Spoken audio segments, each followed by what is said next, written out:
আসসালামু আলাইকুম beautiful viewers, আশা করি আল্লাহর রহমতে সকলেই ভালো আছেন। তো আজকে সকালের নাস্তায় আমি নিয়ে এসেছি ধোয়া ওঠা গরম গরম চিকেন ভেজিটেবল খিচুড়ি।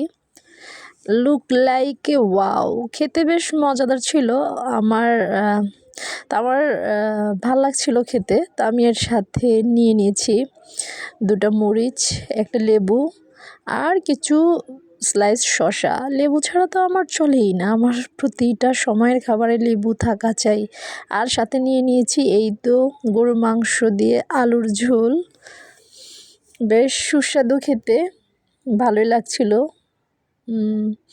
তো আমি গরম গরম খিচুড়িটা বেশ পছন্দ করি, তাই এই তো খাচ্ছিলাম। তার সাথে একটু লেবুর রসা নিয়ে নিয়েছি, তারপরে এই তো আরেক লোকমা মুখে দিলাম।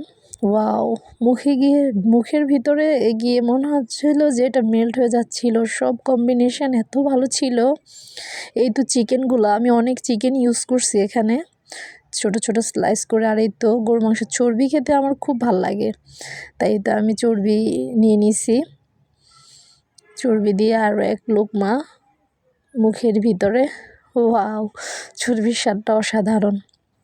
সাথে এক বাইট শসা নিয়ে নিলাম। আবার আমি আলু দিয়ে একটু খিচুড়ি মেখে খাচ্ছিলাম, ভাল লাগছিল। সাথে কাঁচা লঙ্কার একটা বাইট নিয়ে নিলাম, ফ্লেভারটা একটু ফিল করার জন্য। ধন্যবাদ।